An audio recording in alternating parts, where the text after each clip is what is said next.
Hartlike goeiedag en jy is ingeskakel by Life FM. Natuurlik, die program waarna jy luister is Bidstop met God, saam met my, Dominee Willie Henning van die Agape Gemeente daar in Potchefstroom. En ons sê vir mekaar, die lese is waar die tekkie die teer tref, daar moet ek en jy Jesus Christus uitleef. Ag, ek bid dat dit in jou hart sal vaslaan en deur die jare dat dit sal echo en eendag as ons oud is en die Here vertoef om te kom, dan kan dit nog sê, Here, ek wil wees meer en meer soos U. Meer en meer soos U. Nou jy en ek stap nou al 'n pad. Ek het nou gekyk daar terwyl ek dink die 17de, as ek reg is, kan dit wees die 17de program oor die storie van die visserman. Nie gedink dit gaan 'n jaar lank hou nie, 17 weke, kan dit wees. Dit voel amper soos 'n jaar. Maar vir jou wat vasgebyt het, weet jy wat, my begeerte is, ek wil graag hê dat eendag kan jy sê, maar ek weet meer van Petrus, ek weet meer van 1 Petrus, ek weet meer van die woord van God, en die Here het iets kom doen in my lewe. Dis dit. Ek wil nie net sommer hê, jy moet net luister en sê, ja, was nou 'n lekker program, nee, daar moet groei wees in jou geestelike lewe. Die verhouding van jou en die Here moet verdiep, en natuurlik jou kennis aangaande sy woord ook. So daarom is vir my so belangrik en so dankbaar, dat jy inskakel, en baie van julle weet ek skakel in, selfs woensdaagaande op Facebook, Life FM se Facebook, om 8:00, dan is ek lewendig met Bidstop met God, en ons bid ook saam daar vir gebedsversoeke. So as jy kan onthou, asseblief woensdaagaande om 8:00, skakel in. Partykeer sê die mense, ja, maar ek is in your face, want dis net ek daar op die kameraatjie, né? So is nou net ek wat lewendig is, en dis nou nie iets anders wat interaksie het nie, maar ek gesels met jou, en vir my belangrik is die gebede, want die Here verhoor ons gebede, soos ons hom al vertrou het, en ons eer hom daarvoor. Nou, ek en jy was laas besig daar in 1 Petrus hoofstuk 4, en ons het gesels oor om te sê, die mense vind dit vreemd, hulle vind dit vreemd, as jy nie meer wandel volgens die stroom nie, as jy nie meer doen die ou dinge in die ou lewe nie, want jou lewe het verander. En ons het vir mekaar gesê, wat vind mense vreemd in jou lewe? Is dit omdat jy die Here dien? Miskien is daar ander dinge, hoekom hulle jou vreemd vind, dis nou nie waaroor ek wil weet nie, maar ek wil net weet, vind hulle dit vreemd, en hoe het jy dit aanvaar, en wat het jy gemaak met daai verwerping, toe mense jou weggewys het, en gesê het, weet wat, jy pas nou nie eintlik meer in nie. Het jy dit so beleef, en gaan gee dit vir die Here. Nou, ons gesels verder, daar 1 Petrus 4 vers 7. Petrus gaan voort, en hy praat nou vir hulle, moet eintlik om te sê, luister, moenie bekommer waar julle nou mee leef nie, julle, die tyd is naby. Hy sê, en die einde van alle dinge is naby, wees dan ingetoe en nigter om te kan bid. Nou, ek en jy moet nou terugkyk en sê ons, nee man Petrus, hoe bedoel jy nou, die einde van alle dinge is naby, wees dan ingetoe en nigter om te kan bid. Dit het dan nou nie gebeur nie, daai mense, wat het julle vertel? Want hulle het gedink, die einde is naby. Maar wat Petrus kom doen is, hy deel eintlik iets met hulle mee. Ek en jy behoort so te leef asof die einde naby is, né? That's it. Dis eintlik hy. Dis hy. Vat hom. Want hy sê nie, is nie eskatologiese die eindtydse bespreking hierdie. Dis nie om te sê, Petrus het 'n datum gegee en gesê, hoor ek gaan daai datum vir jou gee, dit is nou naby nie, jy moet nou reg leef. En jy gedink as dit gebeur, ek dink hoe gaan mense begin reg leef net voor daai tyd. Of hulle gaan dink hulle leef reg net voor daai tyd. Hoe tragies is dit? Dis nie wat hy sê nie, maar hy sê, luister, daar's nie 'n kalender wat ek gemerk het en gesê daai dag nie. Nee, hy kom en hy sê, luister, en by jou en by my moet daar 'n voortdurende bewustheid van Christus se wederkoms wees as 'n werklikheid. Ons moet dit bedink. Ons moet dit verwag, ons moet dit kan sien, ons moet daarna kan uitsien, ons moet kan uitkyk daarvoor en sê, Here, wanneer is daardie dag? Want as ek en jy dit so het, dan gaan ons anders te leef. Dan gaan ons beginne reg leef. Ons gaan leef wat vir God welbehaaglik is. Ons gaan leef asof ons gereed is. Nie hoop vir eers 'n sterfbed of 'n siekbed, kan ons dit sê, siekbed, en hoor vir eers 'n geleentheid nog hier op die dood snikke nie. Alhoewel ons hoop daarna, en baie mense sê nog steeds in groot moed, maar iemand het gaan bid saam met die persoon, of iemand was daarom by die sterfbed, of iemand, en soms wonder ek hoop nie ons sit mense op valse fondamente daardeur, en gee ander valse moed nie. Nou, moenie wegraak nie, geniet die musiek, maar kom dadelik weer terug, ons gesels verder. en daar in die visserman se storie, saam met my, Dominee Willie Henning. Kyk, ons het nou al lekker gesels, né? En dit is so, man, as ek nou vir jou sit en dink, partykeer voel dit vir my sommer, ek moet so 'n blikbeker kry met 'n koffietjie in, hè? En dan gaan sit ek en jy op daai skommelstoeltjies daar, dan tuur ons so daar oor die see, en dan gesels ons diep dinge. Ek kan nogal dink, Petrus, sou dit nie so gewees het met jou nie, hè? Daar by die see te gaan sit. In elk geval, mag dit so wees as ek met jou gesels en jy dalk 'n koffietjie of jy dalk 'n koeldrank of jy is gejaagd. Maar so tussendeur bid ek dat die Here die woord daar aan jou hart sal bære. Hoor wat sê hy? Sê daai 1 Petrus 4:7. Hy sê: "Wees dan ingetoe en nigter." Nou ek onthou ons het gesels daaroor daai lysie wat Petrus ingelig het en ingelyf het om te sê genoeg is genoeg, kry nou klaar met hierdie dinge. Maar hier kom hy nou sê hy: "Wees dan ingetoe en nigter." Nou daai is 2 woorde wat mense moet 'n bietjie gaan kyk na wat sê dit. Ingetoe is eintlik 2 Griekse woorde, hulle is bymekaar gesit. Die een is om te sê jy's verstandig en die ander een sê van selfbeheersing. So hy het daai begrip om te sê jy's verstandig en jy het selfbeheersing. Ingetoe. En natuurlik nigter is om te sê, hoor jy's regdenkend. Jy kan beslissings maak, jy kan besluite regneem. Maar hoekom moet dit my deel wees? Want weet jy wat, dis die teenoorgestelde van wat hulle sou ondervind, beleef, van paniek en hysterie. En kan ons sê die apokaliptiese, dis 'n mooi woord, daai eindgebeure, die eskatologie, die openbaring van die eindtyd, daai van apokalips, dit wat sal kom, en dit behoort jou nie vrees te gee nie, maar wat dit vir jou moet gee om te sê, wees dan ingetoe en nigter, sodat jy kan bid. Jy sien, hier is die probleem. Die kerk bid nie meer as 'n reël nie. Die kind van die Here bid ook nie meer as 'n reël nie. En vergewe my as ek jou onder dieselfde kam skeer en jy sê vir my, nee, Dominee, jy gaan pak slaag kry, jy kan nie dit sê nie. Ons bid. Hoe bid ek? Ek wil jou vra, hoe bid jy? Hoe bid jy? Ek het in die afgelope tyd het ek vir die gemeente gesê al hoe meer, en selfs waar ek rondgaan en bedien by sakepraktyke en besighede, dan sê ek, weet wat, wil jy nie net 'n bietjie gaan stil raak en sit en wag op die Here nie? Moenie inbars en net sê, hoorie, dis my behoefte en dis wat ek nodig het nie, maar gaan sit en wees stil en sê, Here, ek gaan nie wees totdat u met my praat, en ek gaan nie wees totdat u dan kry die Bybel naby, as jy voel jy het nou stil gewees, dan lees 'n gedeelte, dan bly jy weer stil, en dan beoefen hierdie gedeelte om te kom en te sê, maar gaan wees net stil voor die Here, want weet jy wat, gebed is 'n interaksie met mekaar, dis 'n 2-rigting gesprek, dis nie 'n monoloog nie, dis nie net ek praat en God moet luister en moet beweeg nie, nee.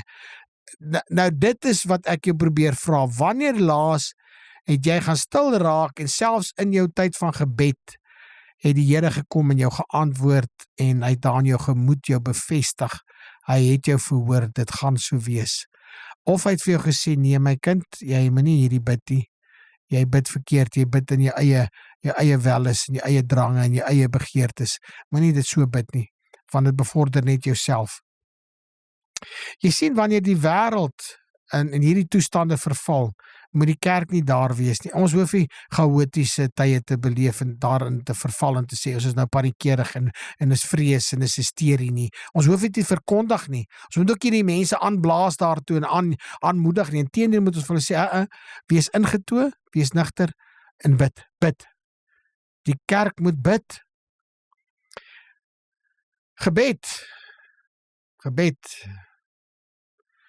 Gebed is die eerste reaksie van 'n nigter geloof. Om te sê, weet jy wat, ek gaan nie meer rondploeter en rondval nie. Ek begin verstaan al hoe meer hoe belangrik is gebed. Ek gaan met God tyd maak, want God is groter as hierdie situasie waarin ek my bevind. Ek het dit mooi geskryf hier by my. Ek hoop jy kan dit daar by jou hê. En maak dit sommer 'n yskasmagneet of skryf dit daar ergens met 'n papiertjie en plak hom. Ek sal eerder met God kommunikeer voordat ek panikeer. Is daar so 'n naam? Ek weet ook nie. Maar jy weet wat ek sê. Ek sal eerder met God kommunikeer voordat ek paniekeer. En weer hierdie geld vir my so baie wanneer jy voel jy word gemanipuleer of wanneer jy voel jy word bedreig of jy word beheer, asseblief, wanneer jy voel dinge hardloop net by jou verby en alles spat net los en dis asof jy beheer verloor, gaan kommunikeer met God voor jy panikeer en gaan sit en wees rustig en hoor wat die Here vir jou te sê het. En die Here hy gaan jou antwoord of deur sy woord of deur die gedagte in jou hart te bevestig, of hy gaan selfs deur persone vir jou iemand stuur wat jy nie verwag nie, wat van jou gaan kom bid en vir jou kom bemoedig. Sal jy? En as jy die Here gaan soek in gebed, ek wil nie praat van 5 minute nie, ek dink ons moet dit aanskuif. En as jy die eerste dag gaan stil raak en sê, Here, 15 minute, ten minste gaan ek net wag op U, daar het nou niks gekom nie, wonderlik.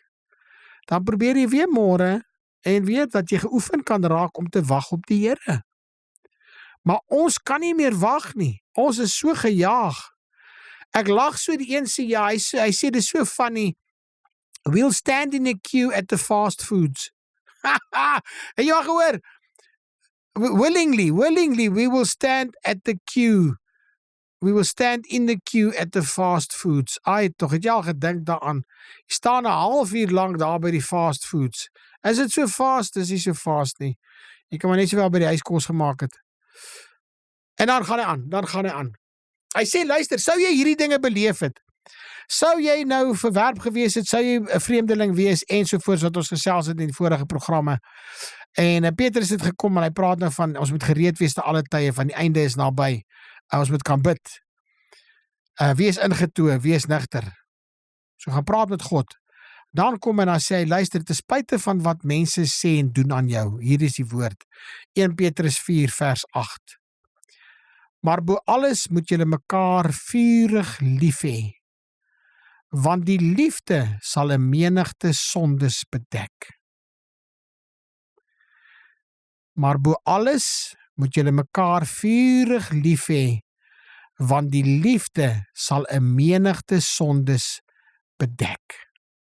Nou daai woordjie vurig beteken eintlik is 'n snaakse term, is eintlik 'n gedagte vir soos 'n atleet. Wanneer die atleet oefen en sy spiere beoefen en hy's in volle strek in 'n hardloopposisie.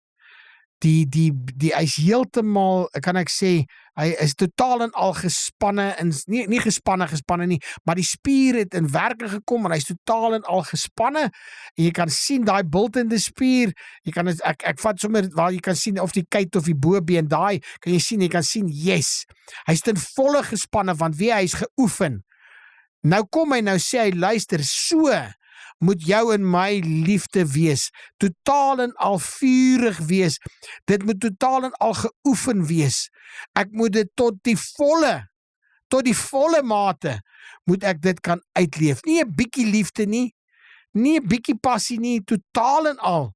Hy praat van hierdie liefde, wat sê, weet wat, daai liefde wat aanhou brand, al het die gevoel al verdwyn, wat aanhou brand.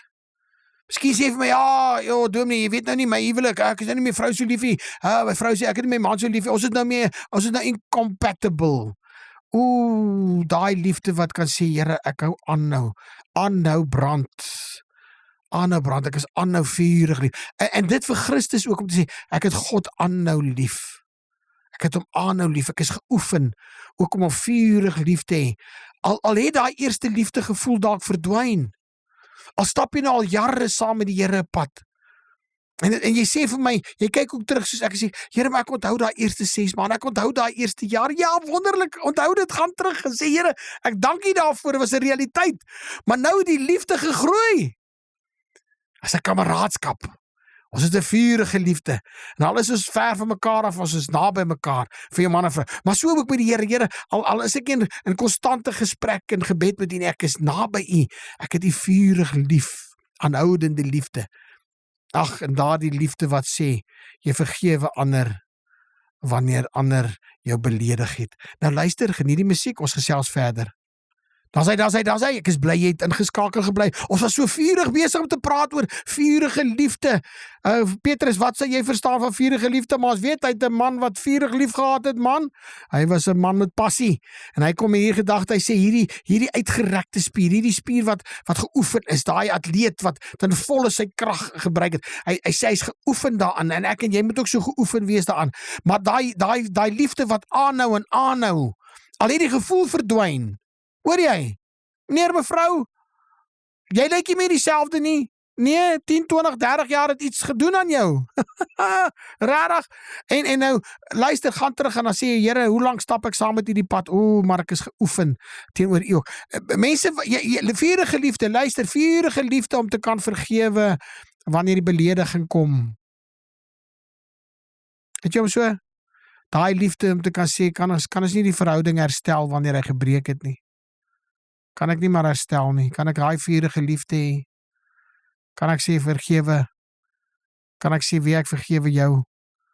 Die lewe is net te kort. Ons kan nie tyd mors met gesindhede en aanvegtinge nie. Asseblief. Daardie liefde wat dra wanneer iemand te swak is om alleen op te staan en te loop. Daardie een wat sê, weet wat, ek gaan saam met jou die las kom dra. Ek gaan saam met jou kom skouers skuur. Ek wil graag sien hierdie moet sukses wees. Sal dit wees? Nie die hele tyd vingerwys en kritiek en blameer en nie glad nie. Daardie liefde wat sê ek volhard wanneer die moeite te veel raak, hè? Het jy maar so bedink? Ja, het raak nou te veel moeite vir my. Ek weet dit, ek weet waarvan ek praat. Ek stap 'n pad al lank deur die Here se genade met hom. Maar waar mense kom en sê, ag, is nou moeite vir my om kerk toe te gaan, is vir my moeite om te reageer, is vir my moeite om die Here te volg, is vir my moeite om te bid, is vir my moeite om te Bybel te lees. Dis moeite, dit raak moeite. Die Here sê, dit moenie moeite raak om hom te dien nie. Moenie laat iets vir jou moeite raak nie. Veral nie teenoor die Here nie. Daai liefde wat sê, ek bedek 'n menigte sondes. Gaan dit nie teen iemand hou nie, gaan dit nie eers noem nie. Gaan dit ek eers verkondig nie. Ek gaan dit vir myself hou. Daardie liefde wat sê, kan ek nie kom en ruimte skep vir genade. Nie net vir herstel van die verhouding, maar kan ek nie 'n plek stel, 'n ruimte skep vir genesing nie. Kan daar genesing kom? En dan kom Petrus en hy volg dit op met hierdie woorde, maar alles van die liefde, dan kom en dan sê hy, maar wees gasvry teenoor mekaar, sonder om te murmureer. Moeite. Murmureer, is dit darm maar 'n mooi woordjie vir kla. Moenie kla nie. Moenie kla nie, wees gasvry teenoor mekaar sonder om te murmureer. As mense opdaag en dan sê altyd, wat gaan ek nou vir hulle gee, wat gaan ek vir hulle doen? Ek is so jammer hulle wil kom, hulle moenie kom nie. Ek wens hulle kan vinniger gegaan het. En is jammer ek het nou vir hulle daai ding gebak en daai ding gegee. En ek is jammer ek het nou vir hulle so lekker gemaak en eintlik wil hulle nie hê nie en wees gasvry, want weet jy wat, daardie jare, daai tyd, hulle kon nie veilig slaap nie op die stadspleine nie. Hulle was vervolg. So hulle het afhanklik gewees van iemand se gasvryheid. As ek kan land en sê, hoor hier, ek is 'n kind van die Here, ek is deel van jou, ek word vervolg, dan moet jy my ontvang. Moenie kla nie. Klop, maak oop en sê, kom en ek maak vir ons 'n broodjie, man. Kom sit hier so, kom ek kry 'n rusplekkie. Gasvryheid. Dit is vir my die wonderlikste ding van ons kultuur. Ek moet jou sê, ek love it. Want al gaan ek nou net kuier sommer net so inloer gou. Dan eerste ding is 'n koffietjie of 'n teetjie en dan kan ek nie vir jou 'n dingetjie gee nie. As ek 'n versnapperingkie, né? Alles is klein. Dan gaan ek dink as ons uitgenooi word en mense sê, hoorie, maar kom bietjie oor. Bedoel ons gaan bietjie tyd spandeer. Eintlik wil ek jy met tyd met my spandeer. Dan kuier ons lekker om my eetkamertafel, hè? Hey man, daar's niks so lekker soos dit nie. Ek hoop dit bring back memories vir jou daar om te sê, hoe lyk jou gasvryheid? Want eens op 'n tyd was jou gasvryheid wonderlik. En jy het mooi gedoen ook aan die gemeente. Was gasvry. Mense kon altyd gepraat het van jou gasvryheid. Ag, en nou is dit nie eens meer so nie. Jy's nou so knorrig en bitsig en niemand wil eintlik meer by jou kom nie. Maar Petrus kom en hy voeg hierdie deurslaggewende kwalifikasie van gasvryheid deur en hy sê sonder murmurering. Nee, en jy ontvang mense nie met 'n geheime rekening wat jy hou en sê, jy gaan my skuld, hoor. Ek het nou dit en dit vir jou gedoen, maar jy gaan my skuld. Ek gaan sorg dat jy my eendag betaal in eie munt. Nee, jy gee vrylik. Jy gee vrylik nie om erkenning te kry nie om gesien te word nie om geprys te word nie om gunste te ontlok en te probeer wen nie, maar bloot uit liefde. Dis wie jy is. Wees gasvry. Wees gasvry. Hoe dikwels dien ons mense met 'n grommende hart, selfs daar by die kerk, grommende hart. Nou as die Here van ons dit verwag, en Petrus sê dit met 'n spesifieke rede, wees gasvry teenoor mekaar. Hoe kan ons dan nie gasvry wees vir mense wat kom besoek aflê of die lidmate in die gemeente as hulle daar by die kerk opdaag nie? Man, ek sê nou vir baie keer dit voel ek oorval hulle seker van blydskap en dankbaarheid en lekker om hulle te sien. En vir daai wat so 'n bietjie weggebly het, so 'n dag, so 'n Sondag of 2 of so 'n bietjie vakansie, en ek weet dis moeilik. Daar is redes en party sê vir my dominee, dis die rede. Ek wens dit almal kan weet wat is almal se redes as hulle nie daar is nie. Insteer wat ek nou vir elkeen moet please explain om te verduidelik hoekom is die een nie daar nie, ander een nie daar nie. Maar ek dink ook wat die man gesê, die een dominee het gesê, maar wie wat as jy nou nie daar is, stel tog nou net die dominee in kennis, die pastoor, laat hy tog net weet hoekom is jy nou nie daar nie. Sodat hy kan verduidelik as iemand hom vra om te sê, hoorie, nee, hy is nie in die hospitaal nie, nee, daar's nie 'n rampie, nee, hy is, hoe ek al sê, stel die dominee of die pastoor tog net tevrede, as ek so, en hou hom in die loop, en so ook vir daardie ene, daar by die kerk, wat dalk altyd iets te sê het, maar vir jou en vir my om te sê, wees gasvry vir die wat kom, dit is wat ek en jy behoort te doen, nie grommend nie misluk wees nie, maar blydskap en dankbaarheid om gasvryheid te toon, want dis wat Christus van ons verwag. Gasvry. Gebruik jou gawes. Ek weet elkeen het 'n gawe. En ek dink sekerlik een van die gawes is geloof. Vir die kind van die Here het jy geloof om te kan glo, en daarom is geloof sekerlik op jou lys seker een van die grootste gawes, as jy daardie ontleding doen van, ek weet nie hoeveel 60 gawes en meer. So geloof sal daar wees, maar geloof sê vir my, dan sal ek kan bid omdat ek geloof het. En Petrus praat hier van daar in 1 Petrus 4 vers 10, en hy praat van die genadegawe. Hy sê soos elkeen 'n genadegawe ontvang het, moet julle dit gebruik tot diens van mekaar, as goeie bedienaars van die veelvuldige genade van God. Gebruik dit. As jy genadegawe ontvang het, gaan gebruik dit. Moet dit nie begrawe nie, moet dit nie hou by die huis nie. Gaan span hom in daar by die gemeente, raak betrokke in jou gemeente en jou gemeenskap. Gaan doen iets, gaan lewer 'n diens, wees diensbaar. Moenie net op die kerkbank gaan bly sit, dag in en Sondag in en Sondag uit, en jou plekkie is vol, dis mooi, maar verder weet niemand eintlik van jou, niks van jou nie. Hulle weet ook nie van jou nie, want jy is nooit betrokke nie, jy is maar net daar. Daai genadegawe is so mooi, is seker maar charis of charis, seker charis. Die charisma is dan die letterlike uitdrukking van God se genade. Charisma. Kan jy dit dink, charisma? En wat deur die Heilige Gees die gemeente opbou. Genadegawe wat God vir jou en vir my gegee het, is 'n geskenk vir die gemeente, vir die gemeenskap om diens te lewer. Sê vir jou en vir my nie. En dan die woordjie soos hy aangaan, hy sê soos ons gepraat het, soos elkeen ontvang het. Daar is iemand uitgesluit. Nee. Tot diens van mekaar, elkeen, soos elkeen ontvang het, nie soos sommige ontvang het nie, nee, soos elkeen ontvang het, so daar is definitief iets wat jy het, wat jy ontvang het, 'n gawe om te gaan dien, en om goeie dienaars te wees, goeie bedienaars van die veelvuldige genade van God, sodat God in alles verheerlik kan word deur Christus Jesus. Dis awesome. Dis hy. Want het gaan oor Christus, hy moet verheerlik word, selfs deur dit wat ek doen, selfs deur my gasvryheid, dat ek nie murmurerend sal doen nie, sleepvoetig sal doen nie, maar dat ek dit sal doen met volle blydskap. Nou ek moet jou sê, ek kan nie dink die tyd stap so aan nie, maar ek moet jou nou groet. Van my kant af, Dominee Willie Henning van die Agapai Gemeente daar in Potchefstroom en natuurlik die program Pitstop met God. Tot volgende week, dan gesels ons verder oor die visserman se stories. Blessings.